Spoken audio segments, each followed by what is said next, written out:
Shri Venkateswara gold తాకట్టులో ఉన్న మీ బంగారాన్ని విడిపించి కొనబడును.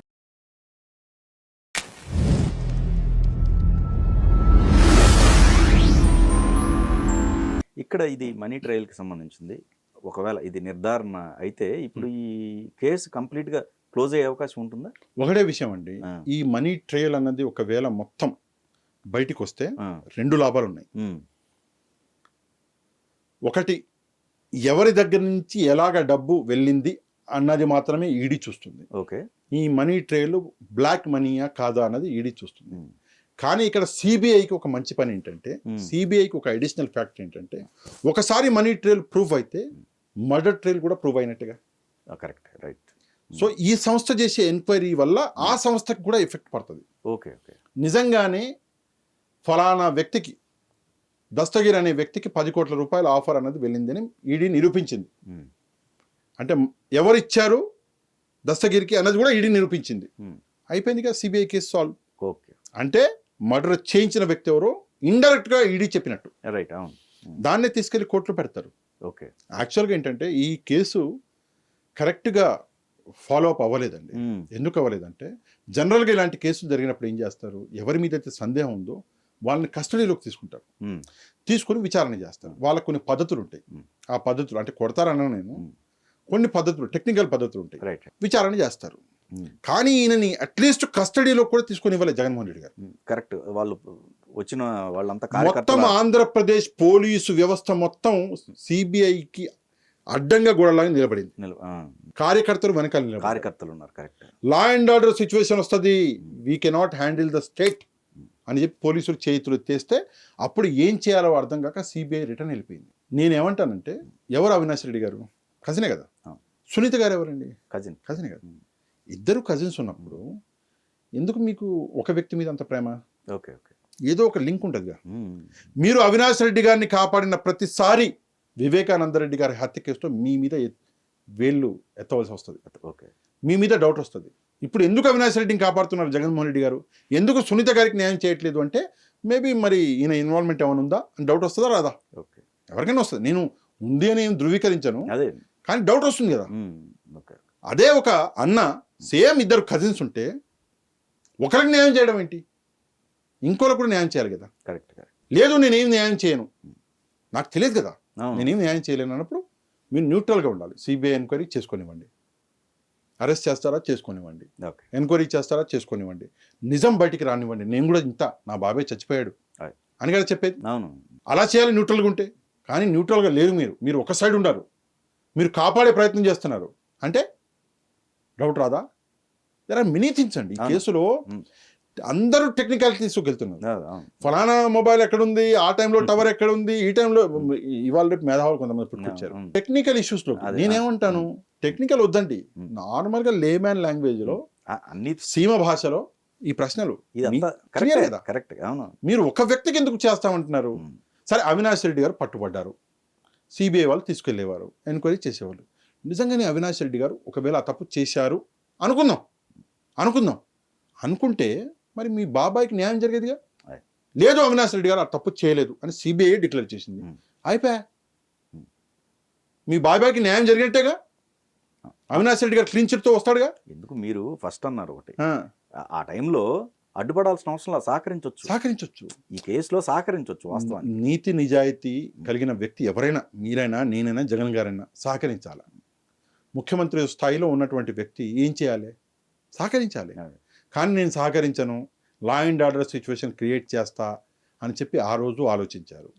ఈరోజు పరిస్థితులు ఏంటి అంటే, వివేకానంద రెడ్డి గారి హత్య ఆ రక్తపు మరకలు జగన్మోహన్ రెడ్డి గారి షర్టు మీద క్లియర్గా కనిపిస్తున్నాయి. ఎందుకు కనిపిస్తున్నాయి? ఈయన అవినాష్ రెడ్డి గారిని కాపాడబట్టి కనిపిస్తున్నాయి. ఐదర్ అవినాష్ రెడ్డి గారు ఈ తప్పు చేసి ఉండాలి, జగన్మోహన్ రెడ్డి గారి ఇన్వాల్వ్మెంట్ అందులో ఉండాలి, ఒకటి. రెండోది, లేకపోతే అవినాష్ రెడ్డి గారి దగ్గర జగన్మోహన్ రెడ్డి గారికి సంబంధించి ఇంకేమైనా సీక్రెట్లు అయి ఉండాలి. ఆడైన లోపలికి పోతే మళ్ళీ ఈయన షిండే అయి కూర్చుంటాడని. షిండే గారు అని చెప్పేసి మహారాష్ట్రలో ఉంది కదా, ఆయన ఒక పార్టీని 2 ముక్కలు చేసిండు. సో ఈయన కూడా 2 ముక్కలు యాడ్ చేస్తాడు అని చెప్పేసి ఆయన కోపం వచ్చిందో ఏమో. సో అట్లా డౌట్ వచ్చి ఈయన కాపాడుకుంటుండా. చాలా విషయాలు ఉన్నాయి, ఏమైనా సీక్రెట్స్ జగన్మోహన్ రెడ్డి గారి ఫైల్ ఏమైనా ఉన్నాయా అవినాష్ రెడ్డి గారి దగ్గర? అవి కూడా తెలియదు. రైట్. ఎందుకు కాపాడతారండి? కాపాడవలసి వస్తే సునీత గారిని కాపాడేవాడు ఆయన. సునీత గారు కూడా కజిన్ కదా, అందులో ఆడబిడ్డ. అవును, చచ్చిపోయింది మళ్ళీ సొంత తండ్రి సునీత గారికి. ఆమెనే కాపాడేవాడు. ఆమెను కాపాడకుండా అవినాష్ రెడ్డి గారిని కాపాడుతున్నారంటే ఈ సందేహాలు ఏమి రావట్లేదా? ఇవన్నీ టెక్నికల్ ఇష్యూస్ కాదు, ఇవన్నీ జనరల్ ఇష్యూస్, కానీ పెద్ద సందేహాలు కదా. అవును. అల్టిమేట్గా ఏం అసలు ఇంకో విషయం, మర్డర్ జరిగింది. మర్డర్ జరిగిన అప్పుడు ఎన్నికలు, ప్రభుత్వం మారిపోయింది, ఆయన వాడుకున్నాడు, ప్రభుత్వం మారిపోయింది. అది క్రూషియల్ పీరియడ్ అండి. ఏదైనా మర్డర్కి ఇనీషియల్ స్టార్టింగ్ టైం ఏదైతే ఉంటుందో ఎంక్వైరీకి క్రూషియల్ పీరియడ్ అది. అప్పుడే ఈ విట్నెస్ కానివ్వండి, లేదంటే ప్రూఫ్స్ కలెక్ట్ చేయడం కానీ ఇవన్నీ చేస్తారు. వీళ్ళు ఏం చేశారంటే ఆ కేసును మొత్తం డొల్ల చేసేసారు. కడిగేసి సర్ఫ్ పెట్టి కడిగేసి బకెట్ కూడా ఆనే పెట్టారు. బకెట్ కూడా ఆనే పెట్టారు.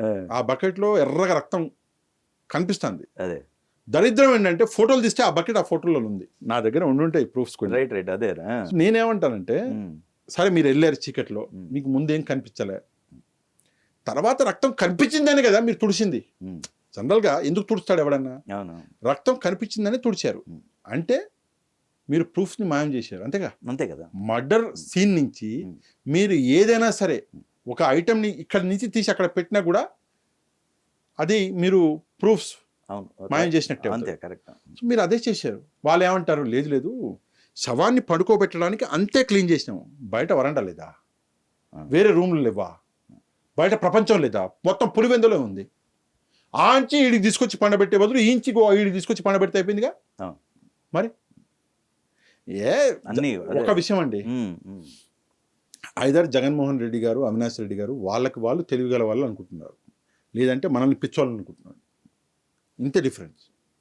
కన్ఫ్యూజ్ అన్నది ఎలా చేశారు అంటే 100 విషయాలు వచ్చేసినాయి. యాక్చువల్లీ ఇది ఒక క్లియర్ కేసు. ఇది డబ్బు ప్రభావంతోనే చాలా వరకు కూడా మిస్లీడ్ చేయించి, ఎందుకంటే గవర్నమెంట్ కూడా అప్పుడు చంద్రబాబు నాయుడు గారు ప్రాబ్లం అది కాదండి. అయితే ఆయన దగ్గరికి తీసుకెళ్లే టైం కల్లా మిస్లీడ్స్ చాలా జరిగినాయి డబ్బు ప్రభావం వల్ల. సార్ ఆ టైంలో ప్రభుత్వం అన్నది ఆల్మోస్ట్ మారే పరిస్థితుల్లో, అంటే ఎన్నికలు అదే ఉన్నాయి. చంద్రబాబు నాయుడు గారి దగ్గరికి ఏమి వెళ్ళా. First of all Chandrababu Naidu గారు షాక్లో ఉన్నారు. ఆయన పొద్దున్న లేస్తే ఆయన చేతులు గొడ్డలు పెట్టారు. ఇదేంటి ఇంకా నేను నిద్రలో ఉన్నా, ఇంతసేపు పడుకుని లేచిన అని చెప్పి ఆయన పరేషాన్. సో ఏం చేశారు అంటే, అప్పుడు ఉన్న గవర్నమెంట్ అంటే చంద్రబాబు నాయుడు గారు ముఖ్యమంత్రిగా ఉంటే ఆయన డిఫెన్స్లోకి నూకేశారు. ఒకవైపు ఎన్నికలు, రెండో వైపు సమస్యలు, మూడో వైపు ఇదో కొత్త వచ్చి పడింది, ఆయన అందులో ఉన్నాడు. నేనేమంటాను అంటే, ఇప్పుడు ఏ ఆస్పెక్ట్లో మనం చూసినా సార్ ఈ కేసుని 5 సంవత్సరాల కాలంలో వీళ్ళు మాయం చేయవలసిన అన్ని మాయం చేసి ఈ కేసుని డొల్ల చేశారు కదా. దీన్ని ఇప్పుడు కేసుని కేసుగా చూస్తే, సరే అవినాష్ రెడ్డి గారు చేశారా, సునీత గారికి న్యాయం జరుగుతుందా, ఇదంతా పక్కన పెట్టేద్దాం. నేను చెప్పిన కదా టెక్నికాలిటీస్లోకి నేను తక్కువ వెళ్తా. మీ బాబాయ్ పేరుని మీరు తిట్టు చేసేసారు. చనిపోయిన వివేకానంద గారి పేరుని తిట్టులాగా వాడుకునే పరిస్థితి మీరు తెచ్చారు. ఆయన కుటుంబం గురించి ఆయనకు అలవాట్లు అంటగట్టారు. ఆయనకు అవేవే అలవాటు ఎవరు చెప్తాడు మళ్ళీ కూర్చొని? ఆయన పార్టీ వాళ్ళే.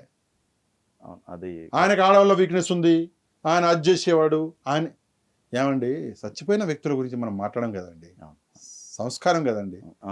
రెండోది వివేకానందరెడ్డి గారి కుటుంబ సమస్యలు అని చెప్పి ఒకటి తీసుకొచ్చారు. మూడోది వివేకానందరెడ్డి గారి దగ్గర రూపాయి చిల్లిగవ్వలేదు, ఆయన ఇడ్లీ దోశ కూడా తెప్పించుకోనికి ఆయన దగ్గర డబ్బులు లేవు అని ఒకటి తీసుకొచ్చారు. అంటే ఇష్టారీతిన ఏది పడితే అది మాట్లాడడం. నేను ఒకటే అడుగుతా జగన్మోహన్ రెడ్డి గారిని, సరే అవినాష్ రెడ్డి గారు చేయలేదు, మీ హస్తం లేదు, సరే ఇది లేదు అది లేదు, మొత్తం తీసేద్దాం, మీరే కరెక్ట్. ఎందుకు చంపారు మరి ఆయన్ని? కారణం ఏమై ఉంటుంది? ఫలానా దస్తగిరి అనేటోడు ఎందుకు చంపెట్టాడు సార్? నేను జగన్మోహన్ రెడ్డి గారిని అడుగుతున్నాను, దేనికోసం చంపాడు? అర్థం కాని పరిస్థితి.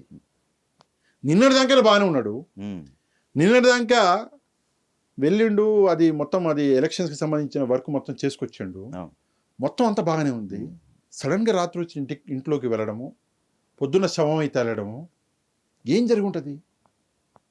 ఆ రాజకీయం ఏం జరిగింది మధ్యలో? ఈయన ఎవరెవరితో మాట్లాడాడు, ఎవరికి యాంటీగా మాట్లాడాడు, ఎవరి సీటు డేంజర్లో పడ్డది, ఇవన్నీ మీరు మాట్లాడాలి కదా. కారణం చెప్పండి. కారణం ఏంటంటే ఆడవాళ్ళ గురించి మాట్లాడతారు. ఆయన వయసు ఏంది, నువ్వు మాట్లాడే మాటలేంది, సరే ఇదే మాట నువ్వు 30 ఏళ్ల కింద చెప్పింటే నమ్మేవాళ్ళమేమో. పాపం ఆయన లేచి కాలకృత్యాలకి వెళ్ళి నడవలేని పరిస్థితుల్లో ఆయన ఉంటే ఆయన ఏదో ఆడవాళ్ళు కావాల్సి వచ్చిందంట ఆయనకి. ఎక్కడ న్యాయం ఉందా, నీతి ఉందా? అర్థం కాని పరిస్థితి. మధ్యలో కార్టూన్లను కొంతమంది దింపారు. వాళ్ళు బయటకు వచ్చి మా అందరికీ హితబోధ, లేదు ఆ బకెట్ చూసారా, ఆ బకెట్ హ్యాండిల్ ఎట్లుంది చూసారా, ఎందుకునో తెలుసా అంటాడు. ఓడి అమ్మాయి, ఆ బకెట్ ఎందుకు రా, ఆ హ్యాండిల్ ఎందుకు, ఏం చేస్తావు, ఆ రక్తంతో స్నానం చేస్తావా ఏంది? మనిషి చేస్తే బకెట్ అంటావు. ఎందుకు చంపారో చెప్పు. పులివెందు లాంటి ప్రాంతంలో ఈ మర్డర్ వాళ్ళకి తెలియకుండా వాళ్ళ శత్రువులు చేశారంటే నమ్ముతావా? ఇవన్నీ మాట్లాడరు. మళ్ళీ ఏమనంటే పులివెందుల పులి అంటారు. ఎట్ట పులి? బాబాయిని కాపాడుకోలేకపోయారు, పులి ఎట్టయ్యారు? Many things. అదే ఒక మనిషి శవం మీద రాజకీయం చేశారు, చేసి ఓట్లు కూడా అనుకున్నారు, ముఖ్యమంత్రి అయ్యారు. ఇన్నాళ్ళకి గాను ప్రజలకు ఇప్పుడు అర్థమవుతుంది అసలు విషయం ఏంటో. బట్ ఇందులో సిబిఐ కూడా చాలా తప్పులు చేసింది సార్. సిబిఐ చాలా తప్పులు చేసింది. వీళ్ళ స్ట్రాటజీస్ని సిబిఐ అర్థం చేసుకోలేకపోయింది. వీళ్ళ గేమ్లో సిబిఐ కూడా, జనరల్గా సిబిఐలో అంత అమాయకులు ఉండరు, కానీ ప్రతి చోట వీళ్ళు ఏం చేశారు, ఎవడో పిఏ అంట, ఆ పిఏతో సిబిఐ మీదనే అభాండాలు వేయించారు. నన్ను కొట్టారు, నన్ను తిట్టారు, నన్ను అది చేశారు, నన్ను ఇది చేశారు. ఇప్పుడు మాట్లాడించాడు ఆ పిఏతో. యాక్చువల్గా టీడీపీ వాళ్ళు అదే చేయాలి. ఆడెవడో పట్టుకొని ఏంది బాబు ఇవాళ పరిస్థితి ఏంది నీది అడిగితే ఇప్పుడు నిజం చెప్తాడు, ఇప్పుడు చెప్తాడు నిజం అసలు.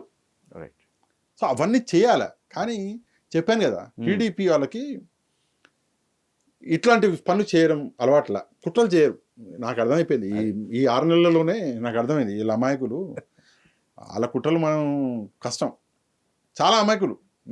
సార్ ఒక విషయం నేను అక్కడ చూసా, ఇక్కడ చూసా, 2 చోట్ల చూసి ఒక విషయం చెప్తున్నా, వీళ్ళు చాలా అమాయకులు. కుట్రలు చేయడంలో చంద్రబాబు నాయుడు గారికి చేత కాదు. ఏమన్నా అయితే ఒకటి డిఫెన్స్లో పడుతున్నారు, మంచి చేసి కూడా డిఫెన్స్లో పడుతున్నాడు చంద్రబాబు నాయుడు గారు. వాడెవడో వీడియో పెట్టాడు, ఇంత పెద్ద బ్రిడ్జ్ కట్టి జగను నువ్వు చెప్పుకోలేదు, చంద్రబాబు నాయుడు గారు 2 స్టీల్ బ్రిడ్జ్ కట్టి చెప్పుకున్నాడని వాడు వీడియో పెట్టాడు. సోషల్ మీడియాలో మొత్తం అదే. నేను ఓ మాట చెప్తాను, సిగ్గుండాలి, నిలబడి ఆ బ్రిడ్జ్ ఏదో చెప్పి ఉండాల్సింది. గాను అమరావతి మొత్తం కట్టేసినాడు మనిషి, ఆయన చెప్పుకుంటలేడు. ఆయన కట్టే బ్రిడ్జ్ని వీడెవడో వచ్చి జగన్మోహన్ రెడ్డి గారు కట్టిండు అంటాడు. ఏంది రాజకీయం, ఏంది కుట్ర? మళ్ళీ దాన్ని సర్కిల్ ఇచ్చేస్తారు. వీళ్ళ పేజీలు ఉన్నాయి కొన్ని, ఫేస్బుక్ పేజీలు, ట్విట్టర్ పేజీలు, వీళ్ళ యూట్యూబ్ పేజీలు, వాళ్ళల్లో కట్ చేసి వేస్తూనే ఉంటారు. అండ్ అదేం టాలెంట్ సార్. 32 సెకండ్ల వీడియో ఉంటుంది, వీడియో వేస్తాడు, దాన్ని మళ్ళీ ఒక 2 గంటల తర్వాత 32 సెకండ్ని 31 చేస్తాడు, మళ్ళీ అదే వీడియో వేస్తాడు, మళ్ళీ 31ని 30 చేస్తాడు, మళ్ళీ అదే వీడియో వేస్తాడు. అంటే యూట్యూబ్ ఆల్గరిథంకి అర్థం కావద్దు అదే వీడియో వేస్తున్నాడు అని. ఆ ఆల్గరిథంని మోసం చేయడానికి కట్ చేస్తుంటాడు, వేస్తుంటాడు. కానీ వీడికి అర్థమైన విషయం ఏంటంటే వీడు వెధవా అని జనాలకు అర్థమైంది. ఆ విషయం అర్థం కావట్లా.